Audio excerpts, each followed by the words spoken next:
Good afternoon, Mr. Dreisler. Can you hear me?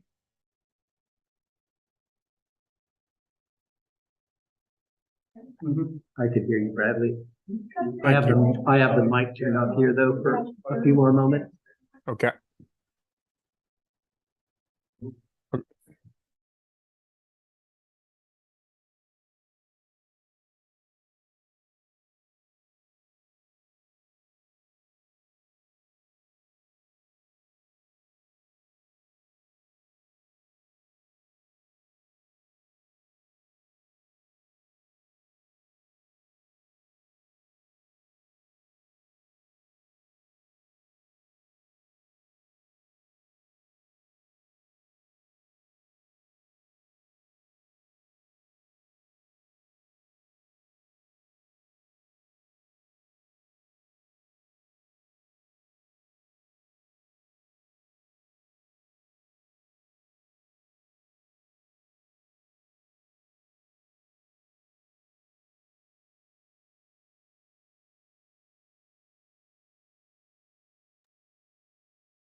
All right, our microphone's on here and so is the camera. Thank you for keeping your microphones off when you're not speaking.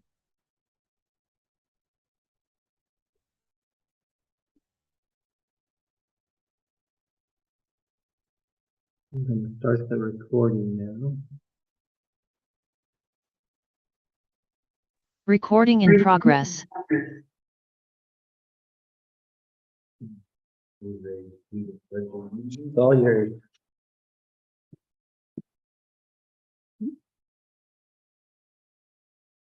To the flag of the United States of America, and to the republic for which it stands, one nation, under God, indivisible, with liberty and justice for all.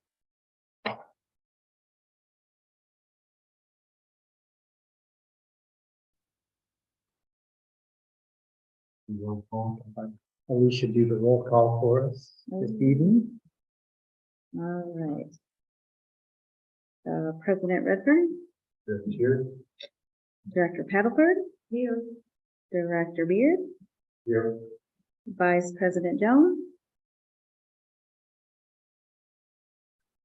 Been muted. They're not muted, but her Director Jones' microphone is muted. Might be frozen right now. Sorry, All right. can you hear me now? Vice President Jones. Roll call. I can hear. She said here. Okay. And Director Van Pelt. Here.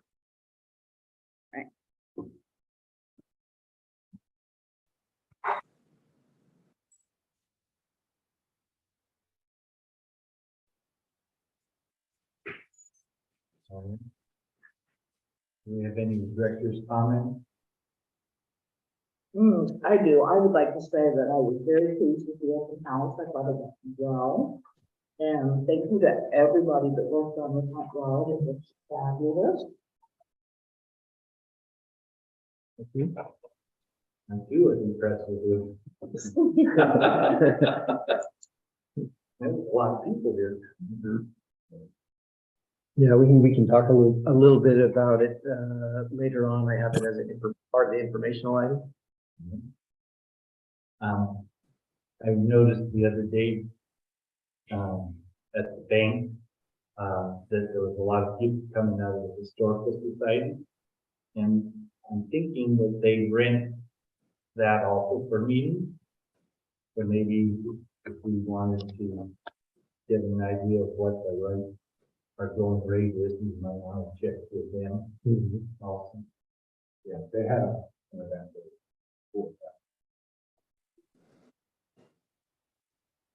Right.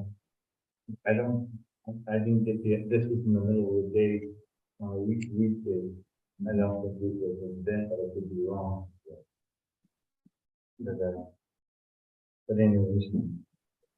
Oh, To do exactly the direction of one like that.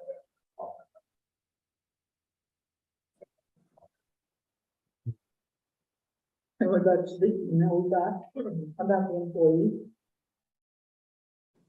Is there gonna be, is that gonna be agendized? Is that, We could agendize it. I thought I was gonna mention it during my general manager's report.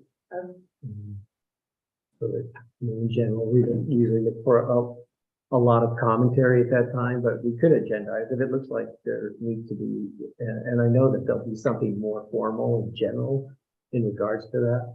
We I'd can like to talk a make a little motion to agendize that. bit. Okay.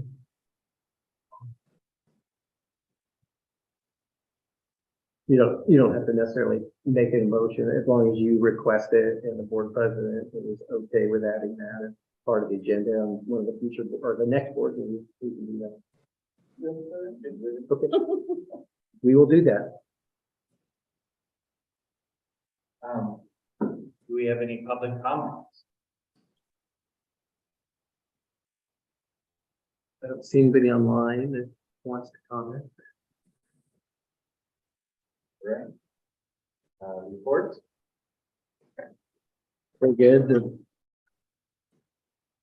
first one is the general manager's report. And I know one of the comments was we got the notice from our legal counsel, from our labor negotiating legal counsel, that he received a letter from the Teamsters, and that came on July 17th, which was Monday, so it was too late to get it on the agenda.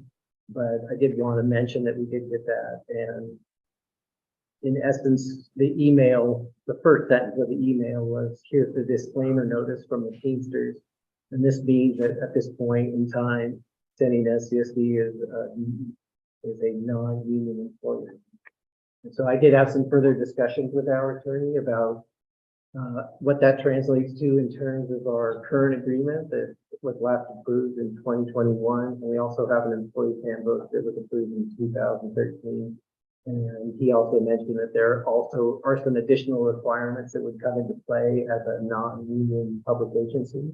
And so he's working on combining those documents into one, not making any modifications, and then also giving us some additional information about being a non-union public agency. So those will all fit in with our agendized item at the next meeting, and we'll have a chance to comment on that more thoroughly. And then I wanted to reiterate to thank the staff in general for the work they did on the landscape. They worked pretty hard on that and did a really good job. And also thank President Redfern for donating some of the plants and offering some advice, on the process and methods of doing the work that we did. And it was great to have it done prior to the open house as well, just because it gave that first entry into the office, a nice good look. So I just wanted to thank the staff and the directors that came down and supported the open house and, indirectly support the open house in general. So thank you all for the assistance on that. And we'll talk a little bit more about that in the information. The front door was good. And we even had just one random person come in the front, just open the door, come in and say, the landscaping looks great. Just somebody random walking by, and when that happens, that'll makes you feel a little bit better, and you hope that he represents 10 or 15 or 20 people. That was great. That's all I have for the general manager's report. What's that? I said he probably lives in Boston. We don't have legal counsel. No legal counsel this evening. All right. And then the board secretary. I do not have any.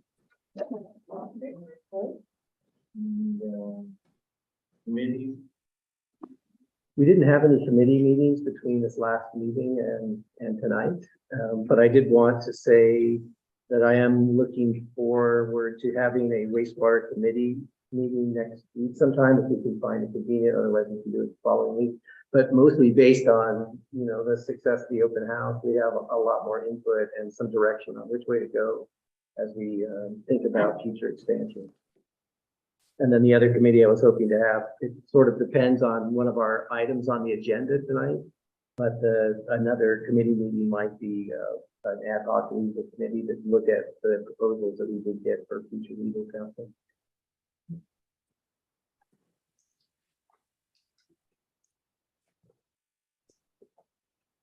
All right, that's good for 10 items. Yes, consent items, those are under the 6 tabs, and there's 6A, B, and C. And it's the regular meeting minutes, disbursements, and also the director meeting attendance tracker as consent items.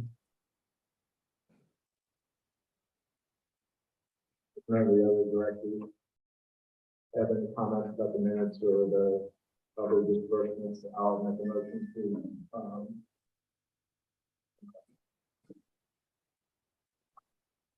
Approve the consent items. I'll second. There's been a motion by Director Beard and a second by President Redfern to approve the consent items as submitted in the agenda. That's A, B, and C. That's A, B, and C. We'll do a roll call vote for the consent items. Director Paddleford, Aye. President Redfern, Aye. Director Beard, Aye. Director Van Pelt, Aye. Director Jones. Hi. Motion approved unanimously. Thank you.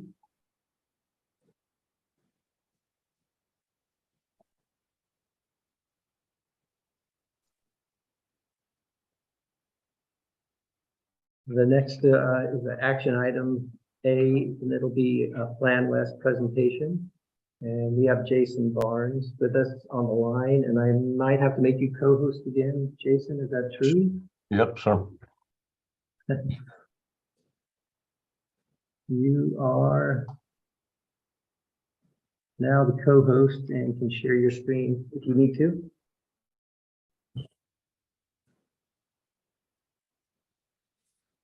Okay.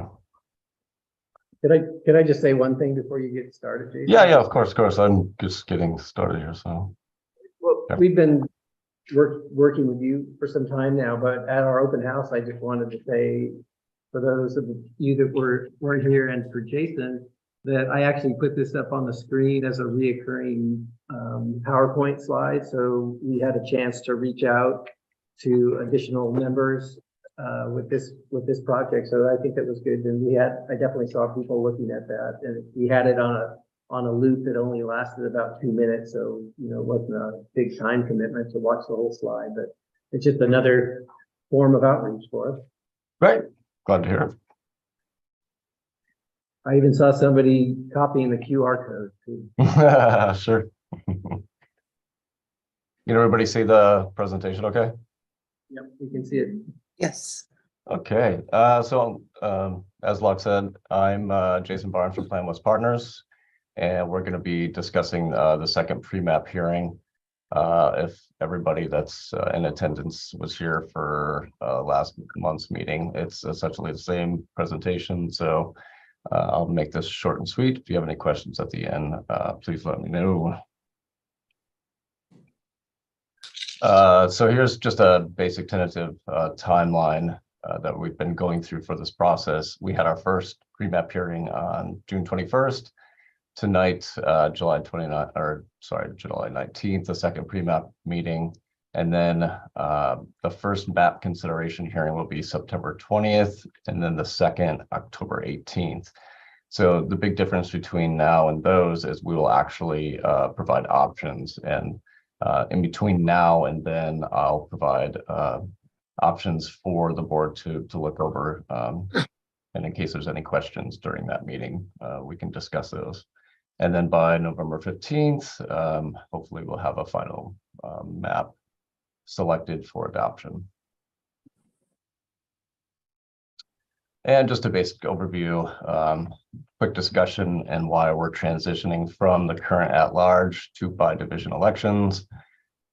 Review protected classes and communities of interest. A quick overview of your district's demographics, sort of the process to create these divisions, and then ways for the community to provide input.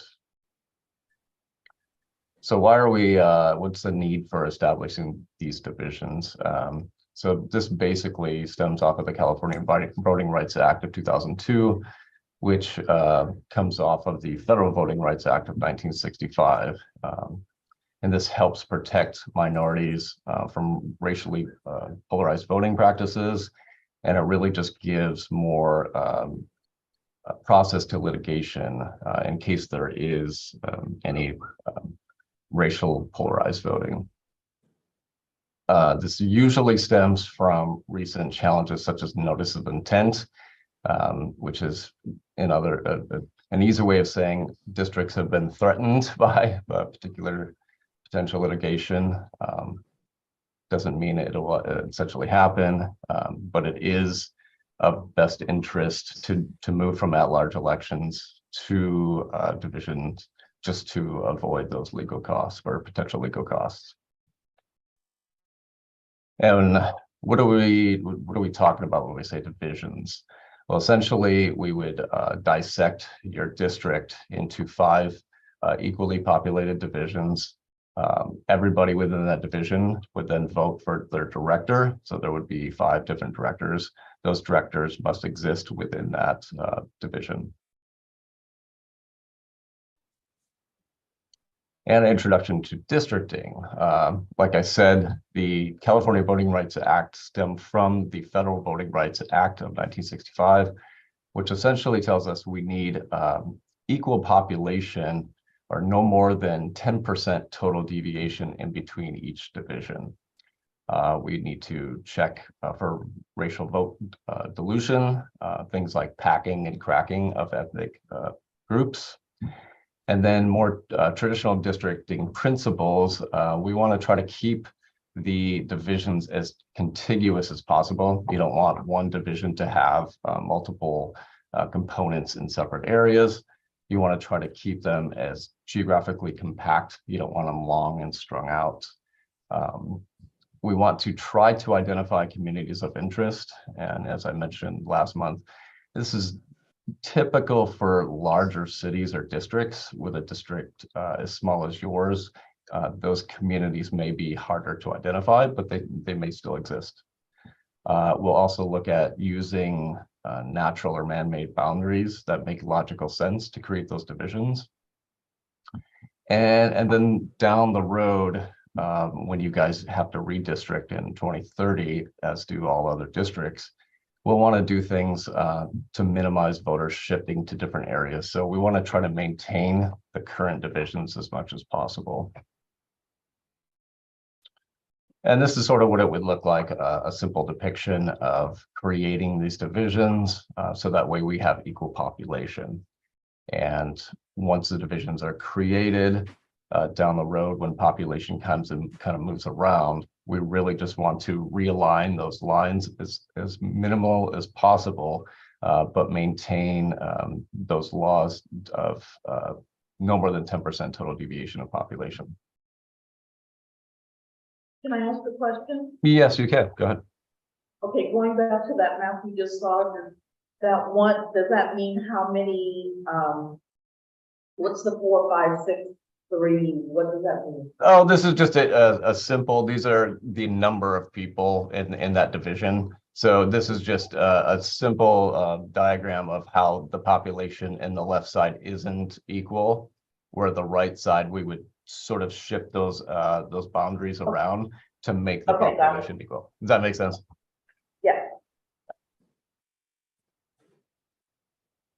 And then I talked a little bit about majority minority divisions. And so one of the things based on the Federal and California Voting Rights Act, if it's possible, we need to try to make majority minority divisions. And so on the left, you can see if we were to take and draw divisions, just break down, we have an equal population and minorities would make up 1/4 of the districts, that would be an idea of voter dilution, where although it's possible to create a majority minority, in this instance, it's not being completed.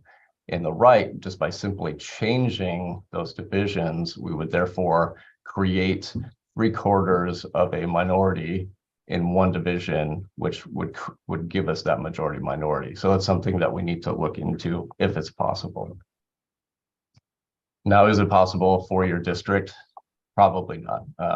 We know there's about 3,300 people, according to the 2020 population, with a 5-division district that would give us about 660 people per division.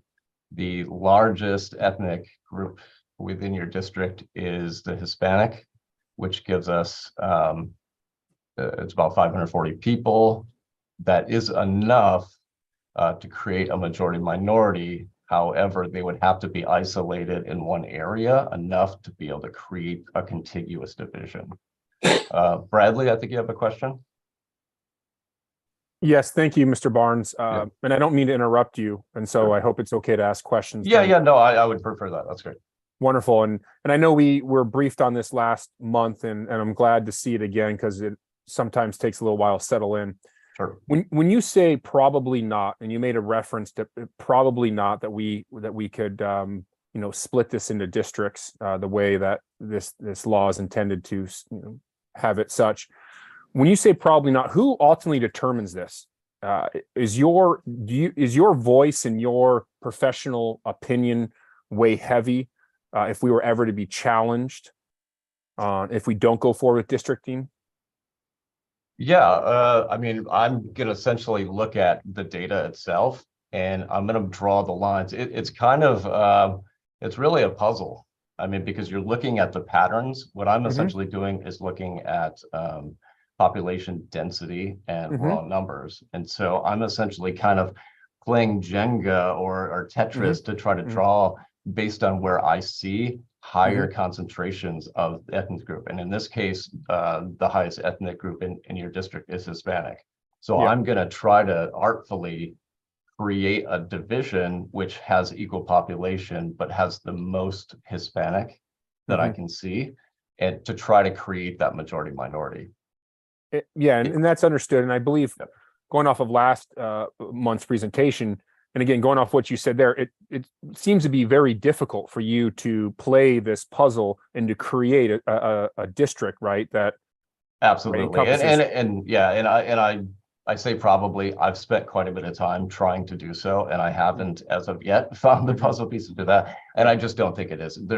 Your district doesn't have one particular area that has a higher concentration. The Hispanic population is pretty, I don't want to say equally distributed, but it's distributed widespread throughout the district. So it's, just looking at the numbers, 660 people per division.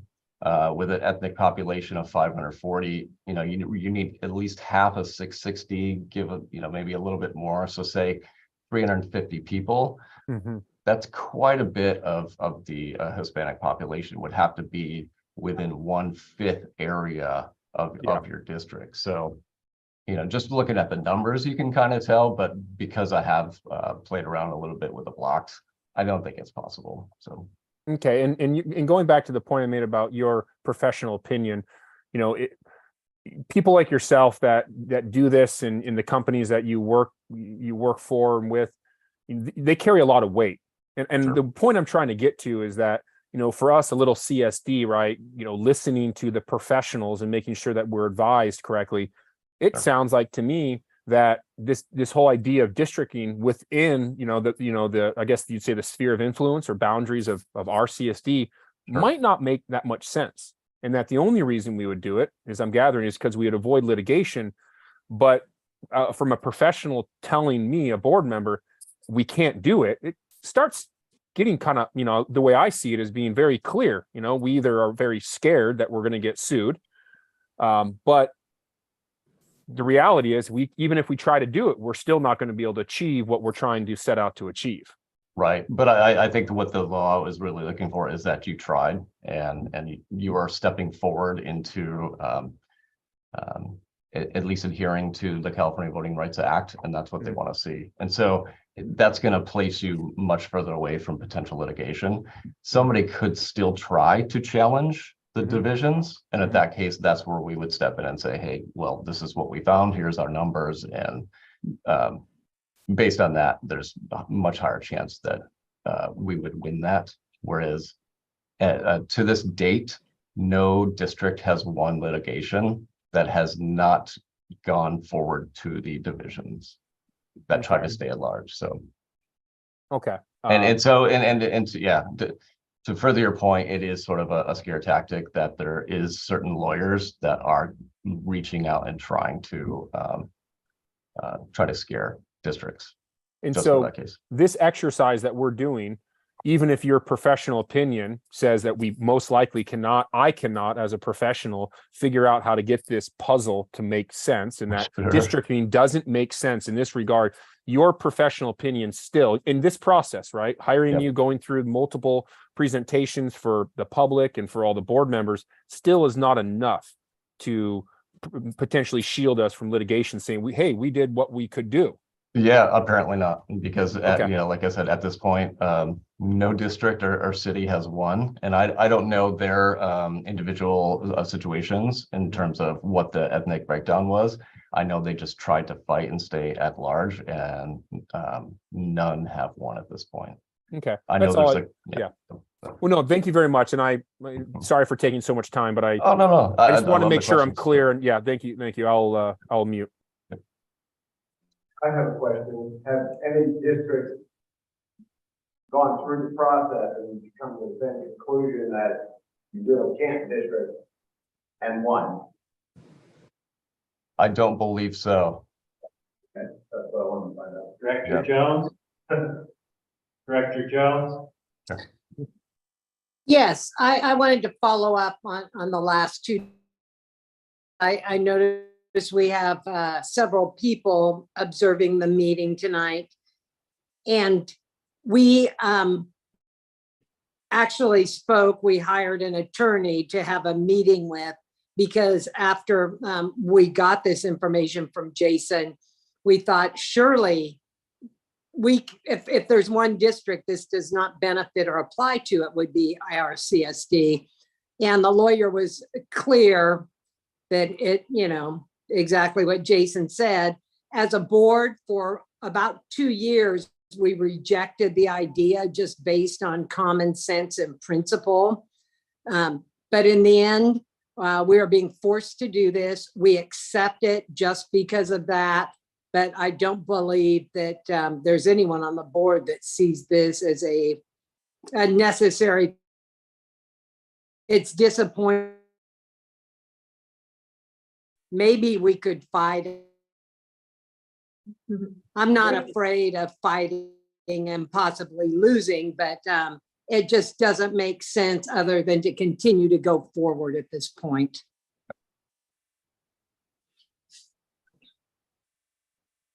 I'm in the opposite.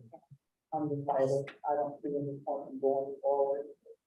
Let me put it this way. I'd be in for the fight, but the financial cost to the district could be in the hundreds of thousands, and can we really justify it? I think we can. I mean, we don't have a minority to protect. I would be the first one jumping up and down saying, we need the district. Right. You know, and Right. I'm saying, we don't have anybody to protect that. We can. I mean, if we could draw a district where we could get our 540 people in the district, I'd be perfectly happy. I would shut up and say nothing about it. I think we can move on. We are redistricting. We're not protecting anybody except the district from being fined $30,000. Well, it's more than that. If we have a $30,000 fine plus all the legal fees that you don't have to go through in court. So we do it, we have to do it. And we've met that criteria, and we can move on. Does anyone have any questions? Looks like Karen has Karen? Just one final, I want to reiterate, I agree with Director Paddleford, who now serves on the committee with me, that is working with Jason. But prior to that, President Redfern was on the committee with me, and he was there when we spoke to the attorney. And so Director Beard is right. This is California. This is how it is right now here. And nobody fights things they don't believe in more than me. But this is a losing cause, and we just have to accept it at this point. That's my feeling. That's all for me.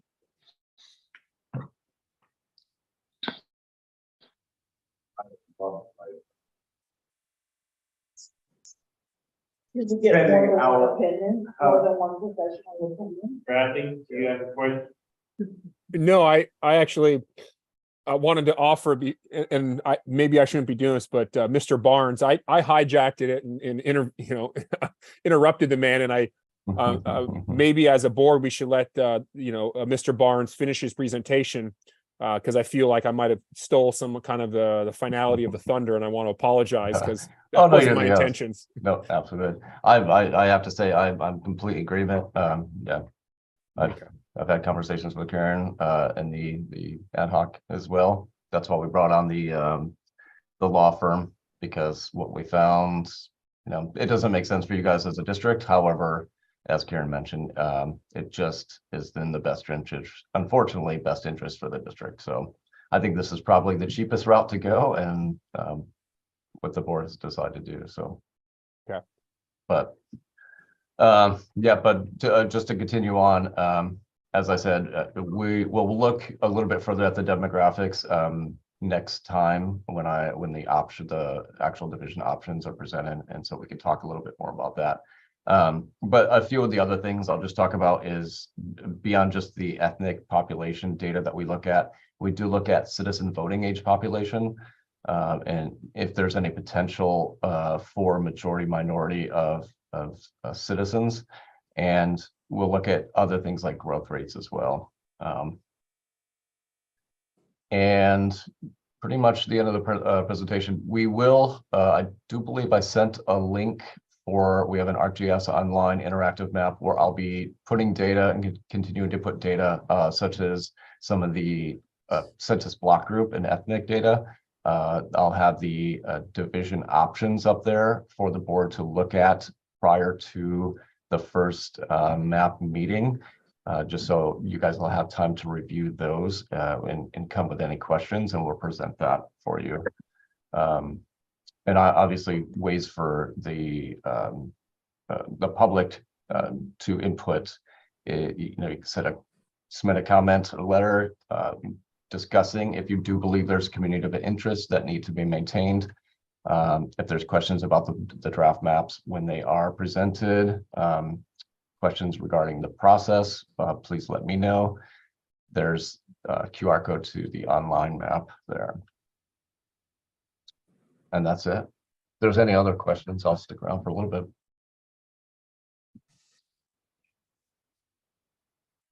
I have no questions. Thank you, Yeah. Mr. Barnes.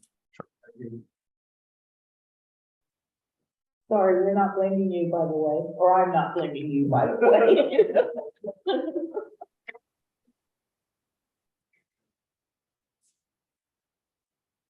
Looks like Director Jones has a question. Yes, Karen? I wondered if anyone from the audience had any comment on this item or question. Not ready now.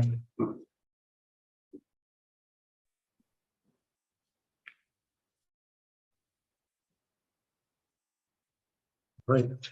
Thank you, Jason. No, thanks.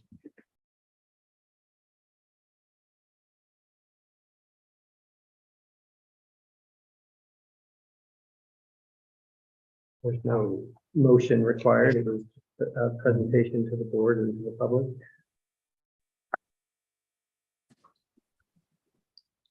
So, Mr. Dreisler, how do we move forward from here?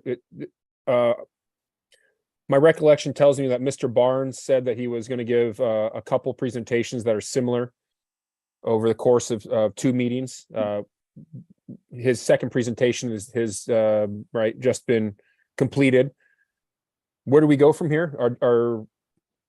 Do we have a different presentation next month, or?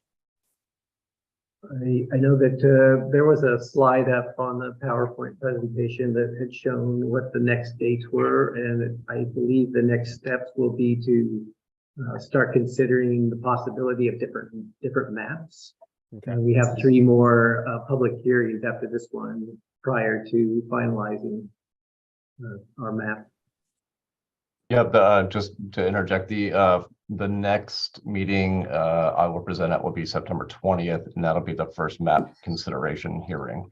So before that hearing, I will send links to and PDF maps of a couple of the options with demographic breakdowns, including total population and ethnic breakdown. And so it'll give at least a week for the board members and the public to review those maps. Just so you have a little bit of time to look at them before I actually present. So And we'll be choosing the map that we use. you will, the board will be. In the essence of time, and I'm sorry to jump in, Director Jones, I know your hand's up, and so might have slipped in there. These questions are just where my mind takes me naturally, is why wouldn't we fast track this? I know that there has to be public discussions and hearing, and I know it sounds like you're going to present us with an option, but it sounds like no matter what puzzle you give us, it's all going to be the same. You can slice and dice it, but what we're trying to achieve, right, cannot be achieved. So how do we then, mull over, right, the different districts that you present to us? Because it sounds like we can start getting in the weeds, start, splitting hairs. At the end of the day, what we're setting out to achieve is unachievable. And so is there advice, or is there an idea on how to, not drag our feet and necessarily not skip? I don't want to skip forward. I just want to make sure that we do maybe what we just have to do to, on a timely manner to avoid, extending this out. Right. Yeah, that's a great question. And as you said, creating a majority minority divisions is not possible at this point. It's really just making logical divisions that make sense for your district. And so sort of looking at neighborhoods, one of the things we're looking at is where your sewer connections are. So maybe trying to use where current sewer connections versus not sewer connections, and maybe trying to use those as logical divisions. And so really it's just sort of looking at it. Does this make sense? Are we dividing up a neighborhood? Are we using roads? So it does kind of come down to splitting hairs, and it's really, it's subjective, but we try to be as objective about it as possible. So, I'll present a couple options, and if one of them totally makes sense to you guys as a board, I can see how this makes sense to divide up these areas, we will go with that. If it doesn't make sense, we can discuss, try to come up with maybe a third option that may be better or best for the board. We may not need to go that route. And you may be absolutely right, where it's the two options that I present first, one of them may nailed it. But it's really going to be up to the board to decide that. Okay. Yep. Director Jones, do you still have a question?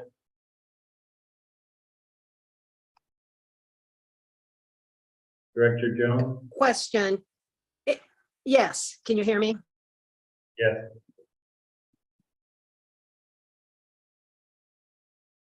Your connection's breaking up. Oh. Only the division, so possibly we can focus You're breaking up. districts and Turn your video off. okay, I will save it for another meeting. Thank you. Do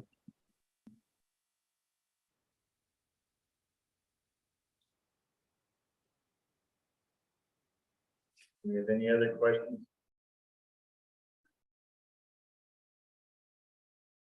I don't want, it's not that important. Move on.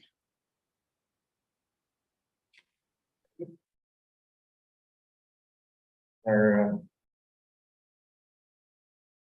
resolution to adopt a financial draft of the fiscal year. Or we're at 70. Oh, 70, excuse me. We have, Yes, we have to retain Mr. Battles for 6 months. you might have, not sure if you have today's agenda, there might be something off there. We can look at, maybe we can look at that. 7B for tonight is request for proposals, review, hiring new general legal counsel.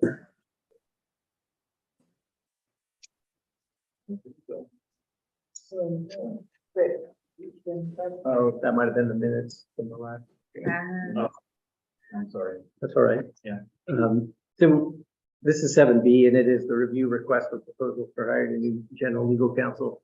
At a June special meeting, the board met and we talked about some of the different paths we might go down to choose legal counsel. And at the time, we weren't really sure how many proposals we'd get in return from the request for proposals, and we ended up getting 7. And I did a brief outline of those 7 on the back page of the board memo. And our goal, I think, was if we only got a few, that we might be able to do it inside with a special board meeting with the entire board. But with 7, at least my recommendation is to create the ad hoc committee and allow the ad hoc committee to bring it down to a few. And then we could either go down the path of having the entire board meet with legal counsel, or have the ad hoc committee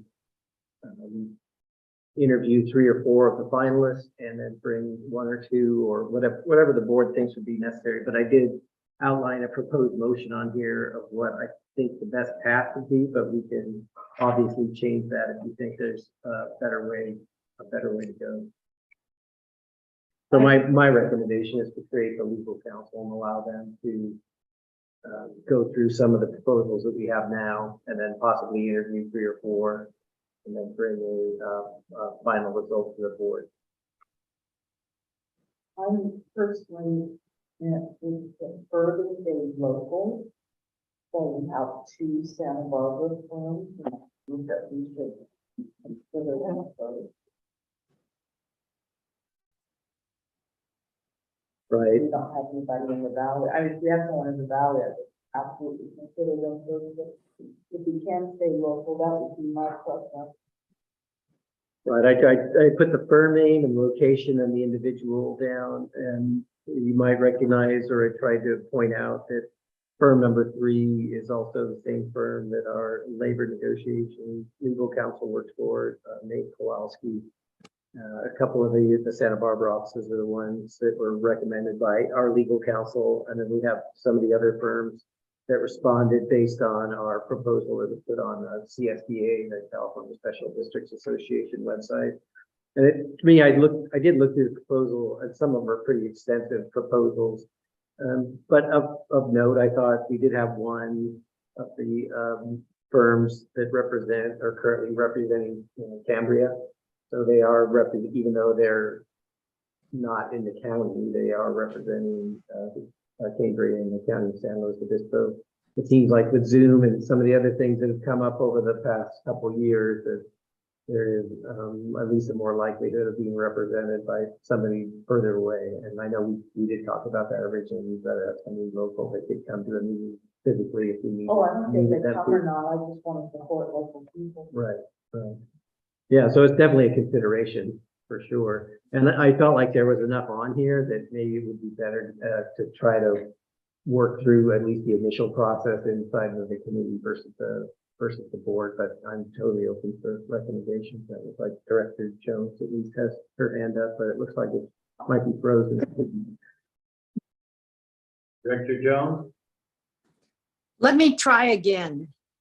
Am I breaking up? No, you're fine. Right now, you sound good. Am I breaking? Turn your video off and your audio. We can make it. You're breaking up again. Turn your video off. I think he's frozen.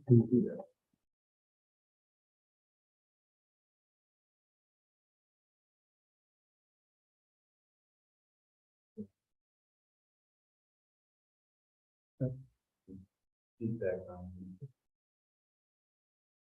Turn your video off. And your microphone's muted now too.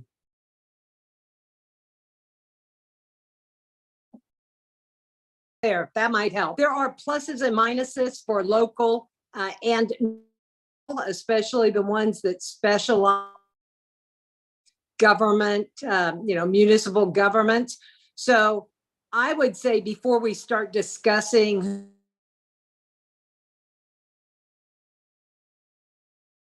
committee and let them come back with the recommendations. So I make a motion and add.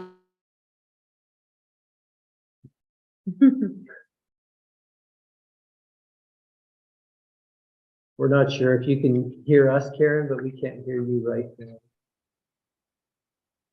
now. I make a There you go. motion. Would it A motion for what? would it be beneficial if Karen calls in via landline? Is Their that choice? A motion, Can you call in, Karen? yes, You could call my cell phone. yes. Let's do that. Here we go.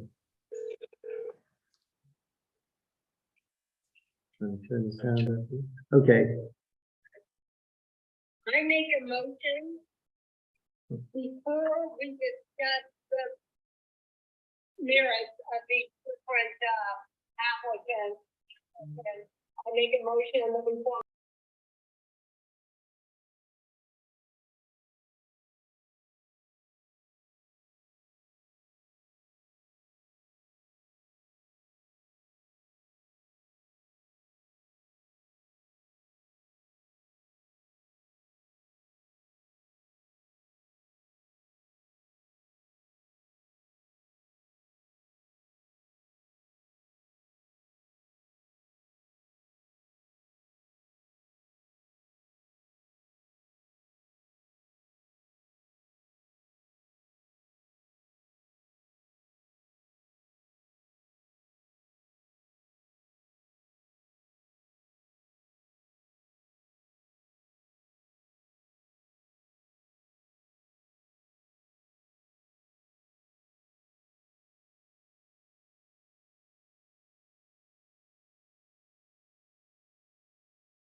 Do either the directors mentioned have any?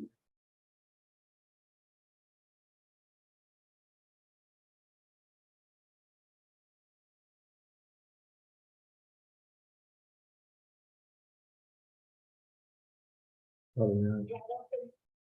Hey, Director Van Pelt and Director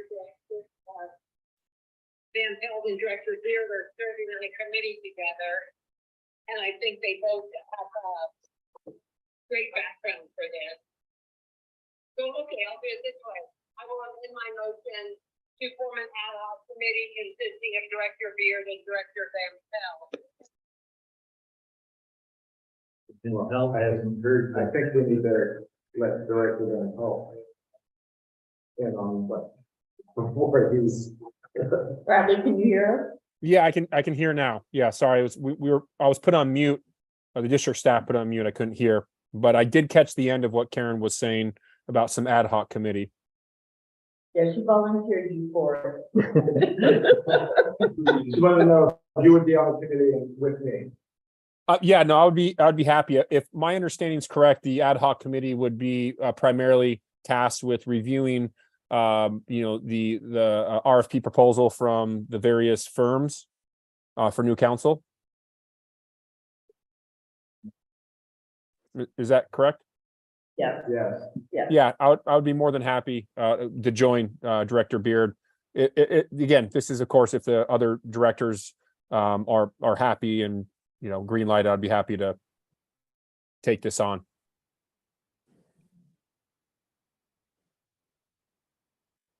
okay, very good. So there's a motion on the table. There's a motion on the table and you have that. Did you get that? I could try to do it again. Motion to create an ad hoc committee to look at the 7 firms consisting of Director Beard and Director Van Pelt.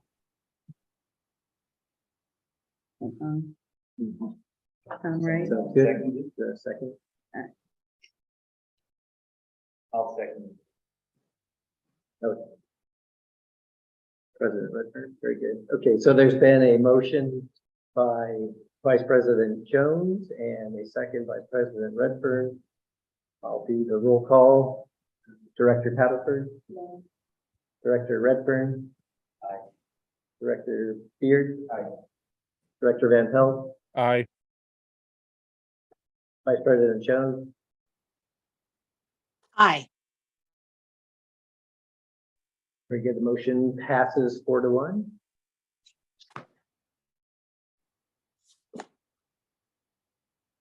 And I think I did, I think I had mentioned some dates. I think the goal will be to try to get something by the next board meeting, but we'll have to see what the timelines and schedules work out to, but that'll be the goal, at least to have something by the August meeting. Bradley can be able to meet that timeline. Yes. Yeah, and we can review all of their proposals Right. prior. I will send you all the proposals. One of the positive benefits of the ad hoc committee is it can be less formal. And so the noticing isn't as sophisticated as special meetings or other committee meetings, so that we should be able to get together and talk about that. So I'll send the proposals to you. Send the proposals, I can review in the evening and then be ready for whatever, for a meeting. Right. We pick, one of the proposals, we can make a recommendation to interview our top picks. Mhm. And then make a recommendation to the board. Sounds good.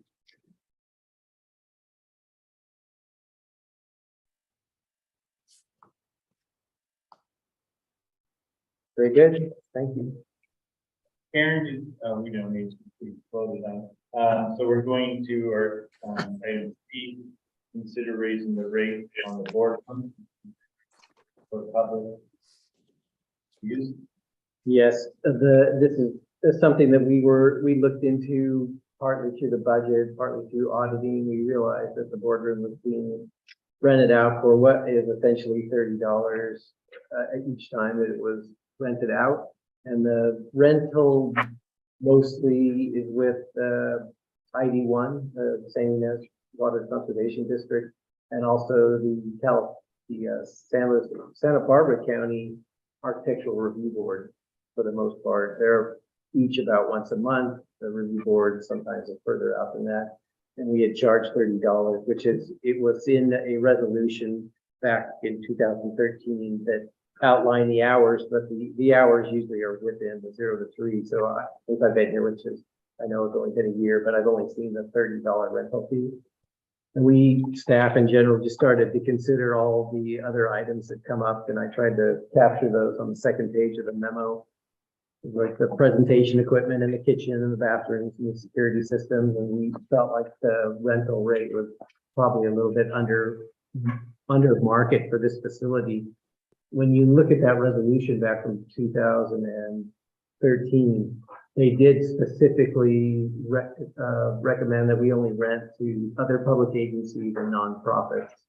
And having been involved in other boardroom rentals where we did do it to the public, that was a whole separate category of room rentals than renting to public agencies and nonprofits. It required different agreements, different insurance requirements, deposits, sometimes additional security, and are you going to serve alcohol? So that I think what the board did back in 2013 in regards to public agencies and nonprofits made sense to me. But if the board wants to go down private rentals at some point, you could do that. But that is a different category of room rentals. So my recommendation was, based on conversations and based on all the other costs that come into having a room like this, including the presentation equipment, is that we should bring the rate up to $75 per meeting.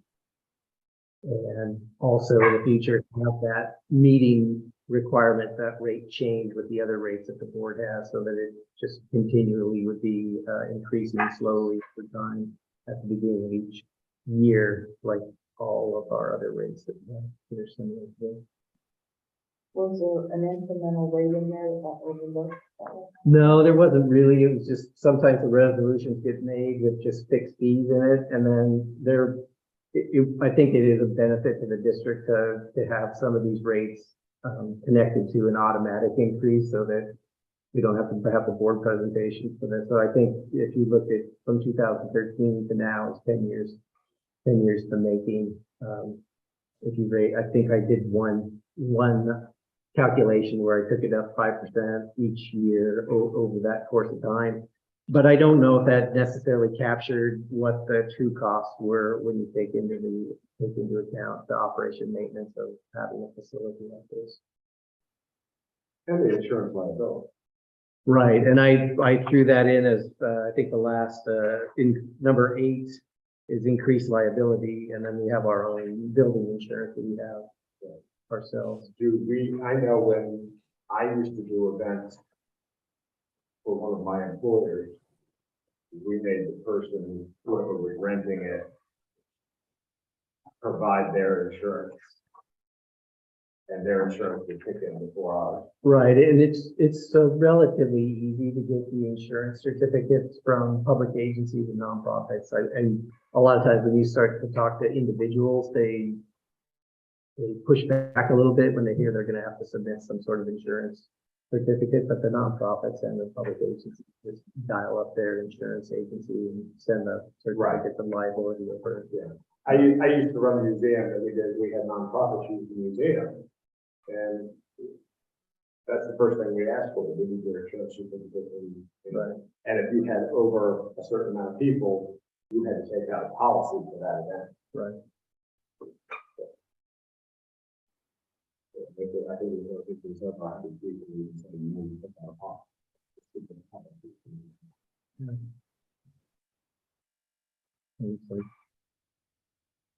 Aaron has a question.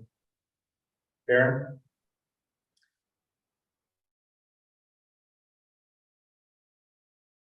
Director Jones? Renting the board. Can't hear me again? Pauline, you're breaking up. Okay, I apologize. We get it. It's And I think Texas. what she was getting at is renting a boardroom is different than a renting for an event or things like that, but, you know, we have to look at, in this day and age, we have to look at all the items. Okay. Yes. I don't know if you might have to mute yourself on your computer. Muted myself, I'll make this quick. I'll name the current rate structure of treating amendments from 205, ranking the board rate for economic activities of public agencies and local nonprofits. For up to 8 hours during business or non-business hours, additionally starting January 1, 2024, boardroom rates to increase annually using the same calculation method as other district increases. That is my motion. Very good. If there's a motion, is there a second? I can hear the motion. It's basically as written. It's the same as it was written. Okay. It's accurate.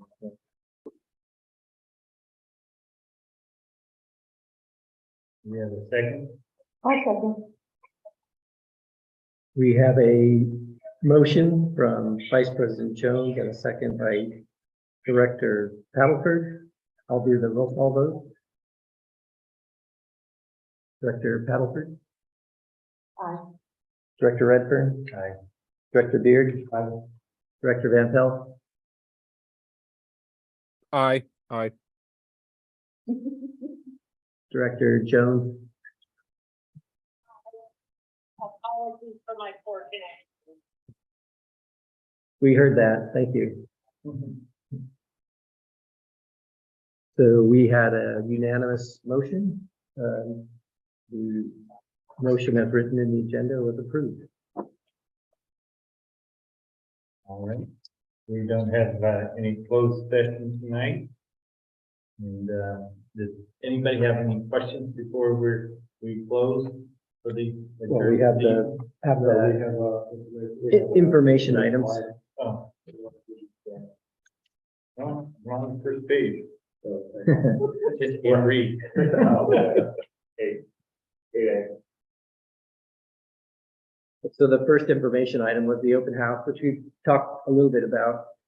And we did have a really great outcome, and this is one of the maps that we created I think it's a really great visual, because the yellows are connected, the blue is not connected, the green are the properties that could be connected because they have sewer in the general vicinity of where they are, and then the pink at the lower end is the non-annex area. And so the open house, we had somebody from every one of those areas show up and more in many ways. But I would say we definitely had a contingency from Country Road that showed up in mass. Somebody had definitely done some outreach there, and they showed up to express their interest in being here. And then we also had people in the Deer Trail, Kiana area that showed up, and we also had two people showed up from the non-annexed area that were just curious about the future process of that area. So I think, I walked away from that thinking that we have some really good topics for the wastewater committee meeting coming up, and just wanted to express to the community how great it was that they showed up in such numbers, and we have refreshments. It's actually like you see people sitting in the audience. A lot of times it's an empty room on us.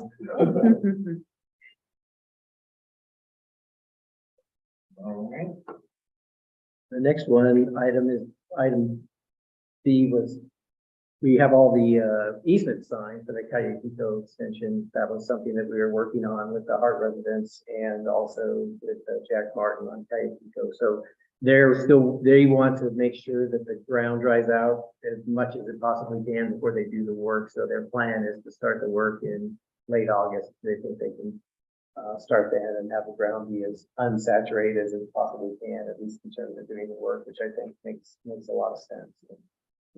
So that'll be a nice project. We did have a couple of people at the open house from Cayuquito that came down that wanted to. How high is the water in our test well? Yeah, I know Craig hasn't been out there to look at it recently, but it has gone down pretty dramatically about 3 weeks ago. So yeah, we should go out there and check that again to see where it's at. Are we gonna use native soil and native soil? No, we have the details on the plans that have been approved and scrutinized by Canon. There's no option to use native soil on this project. It's going to be a slurry. So, Didn't we have something or that native soil is no longer an option?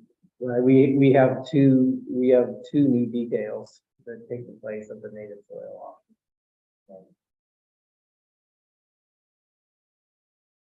Right. There was a requirement in my agreement when I became the general manager that talked about notifying the board when I was going to go on an extended vacation. And this is, I don't know if this would be an extended vacation, but it's a week in August after the board meeting. And I remember part of the conversation we had is there's really not that many times that you can leave the district without it impacting your workload. So usually the week after the board meetings is the best opportunity to go away for a little bit. So August 21st through the 28th, on vacation. Enjoy. Thank you. Yeah. Yes, enjoy. Thank you. And that is all for the informational items. We have no closed session. Now we can adjourn. I make a motion to adjourn the meeting. A second that. We had a motion by Director Paddleford and a second by Director Beard to adjourn the meeting. I will do the roll call. Director Paddleford. Aye. President Redburn. Director Beard. Aye. Director Van Pelt. Aye. Vice President Jones. Got you on the phone. Very good. The motion passed 5-0. The meeting is adjourned. Make sure that I have an opportunity to turn off the recordings and the cameras and all those other things. Thank you all for attending the meeting. Thank you. Thank you. Thank you all, and I apologize. Recording stopped. Thank you. Good, you're doing a great job, everybody. Thanks for coming. Yeah. Come on. Come on, baby. I'm gonna.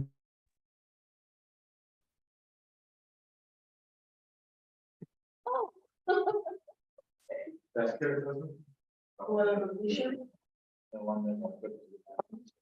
Oh, with the rosemary?